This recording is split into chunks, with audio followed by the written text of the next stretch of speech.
up and spend the money for the lawyers. But 2 in the police department for false arrest. You know, we feel very good about it, but it's every American's right to sue us if they feel aggrieved on something. So it's that kind of thing. And Brian Meany had said, just to embellish that a little bit, that they have to set up a reserve amount that they're thinking would be the maximum payout on that particular claim.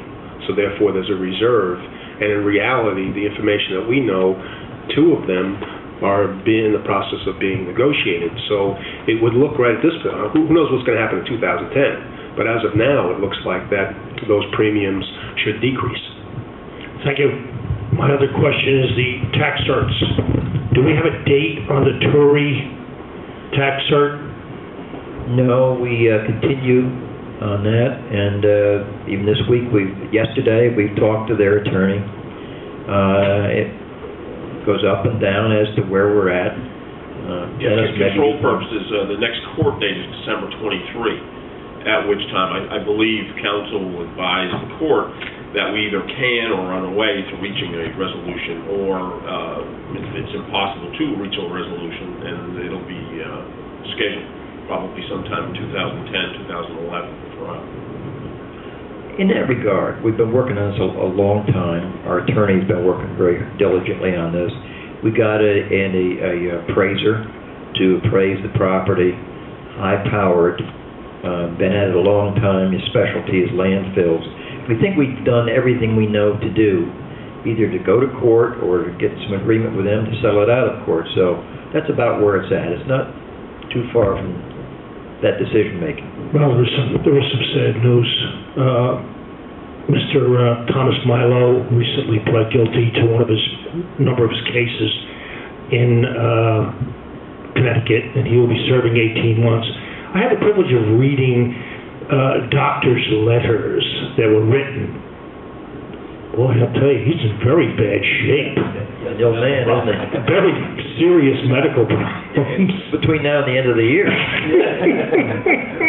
It was only a 28 defendant case, but whatever.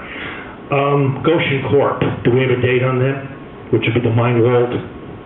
No. No date. No. What happens on most of these is that they prolong negotiations and analysis by the appraisers, and they're scheduled for control purposes. And the most next control purpose, Mine World could possibly be on the 23rd also, but that is not as advanced as Turi is as far as scheduling trial. Basically what happens is the judges give you a great deal of leeway to resolve this on your own. They hope you can resolve them on your own. If you cannot, the final end result is they'll set them for trial. And that's why these things somewhat appear to be protracted. But again, the courts always would like you to resolve them if at all possible. Are we progressing along with the IWS negotiations, their fees, HOD, and the host tipping fees, or?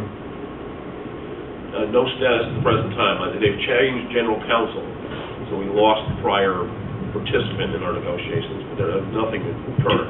To include their expansion request, that's gone on the back burner. I just haven't seen them, heard from them. Well, from what I've been told, I think you may not see much of them. I think they're going to pull out of this county. Really? Yeah. That's what some of the other Carters have told me. Well, if that would be the case, that would be a great opportunity for the town board when they switch to negotiate that tipping fee. I just finished a little sidebar. I just finished Sarah Palin's book. She makes a very profound statement in that book about governing. That the toughest area to govern is at your level, because you're governing friends, people you know. And I thought it was a very profound statement because it's true. I mean, we all know each other. We all live in this community. It's a tough job to govern, in that kind of situation. And I think you guys do a great job. Thank you. Thank you. Wow. Write that down, will you? No, that's a good point, though. Actually, Thank you, Jeremy. Just to follow up Thank you on very that, much. if I may, and that's a good point, because as I told you in the past, that's why you have out-of-town tax cert counsel, for obvious reasons. It's very difficult for you to pass on these scars in a residential home down your street or near your neighborhood and whatnot. And that's why many times it's important that your boards, and they do, I think there's a good education at our board levels, planning included, about recusing themselves on conflicts, et cetera. You've got to be sensitive to those issues, and I think you guys have been. But there's an advantage of being at the local level, too. The advantage is someone calls you, comes in to see you, you have an opportunity to fix something for a person versus a state or whatever it might be, or a county or some faceless group. And I shared with Phil today a phone call from somebody who thanked the DPW from the bottom of their heart and myself for doing something. Well, you know, it makes you feel good. Now, on the other hand, I got a call this week from someone, I couldn't believe it, you know, could not believe it, of how they were being critical of me and the DPW for blocking their driveway with snow and their mailbox with snow. Can't you push that snow to the other side of the street in front of, you know? Somebody else's house. You said you'd do a better job for me next time, Doug. And my, well, it's always been that way. That's exactly right. That's all. Okay. So it is, but Jerry, she makes a good point. You make a good point. At a local level, there's a joy in it as well as a worry. Not fair. So it has a face. You know, Doug, I've come to a lot of meetings through the years here. The meetings that I most remember when this place was filled was when the DPW knocked down their mailboxes and they were changing the numbers on their houses for 911. Yeah? Okay. I wasn't here then.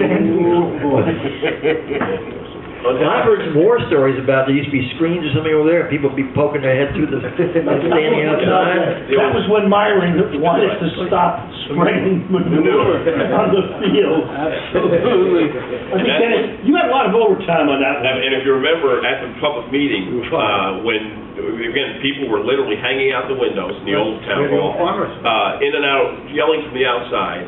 When we opened the meeting, Myron quickly blamed me. Well, of course. I didn't draw that. Oh, you did. It was that blunt. I don't know if you were there. I have a picture. I wasn't only there, we were on the front page of the Record.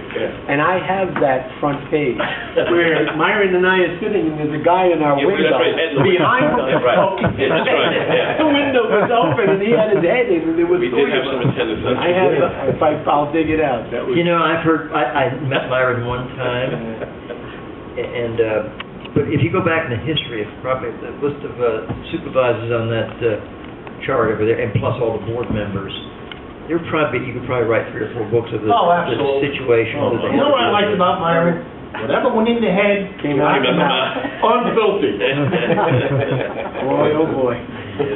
Okay. Again, thank you. Yes. Yes. Yeah. Well, I go to your head, Tom. Yeah. Of January 2nd. Anybody else got anything? Yes, I do. Yes. Just for the record, I want to recognize, shortly after our last meeting, we heard that Bill Finer passed away. Yeah. Over the years, I had the pleasure of working with Bill in recreation, and he was a gentleman in every sense of the word. And we're going to miss him. We've lost a lot of our political leaders and community leaders in 2009, and I just want to go on record that Bill be sorely missed. He was always there, no matter what this community needed. I think he served with George Lyons for many, many years. I just want to recognize him and our family, the condolences. Thank you very much. That's a good point. Anyone else? Neil? Just in anticipation of tonight, I've gotten some information together for you in considering these extensions and whatever. Here's a couple there. Thank you. Hey, just to walk through it a little bit, what you have is the preliminary approval for heritage estates. There are, as that's indicated, 67 of these conditions. Some of them they actually have accomplished. Many of them they have not budged at all on. So I think that while they may say that there are 6 critical things. When you say they haven't budged on it, is it negotiating or they're just... No, but they just haven't done anything. Let me just find a couple of them. A landscaping plan is supposed to be... Okay, we say budget, I don't... No, they just... We're not going to do it. You know what? That's what I meant. in my opinion, or just my opinion, Sure. they could have things done up to the point where the only things hanging are the things they can't control. So I'm trying to, And so the other thing is that, one of the conditions in here is that they're supposed to submit to the planning board a copy of all the correspondence to the other agencies and then back from the other agencies. We have precious little, if anything, of that information. While I hear that they're doing it, and I have heard even from the DEC, they have been up there,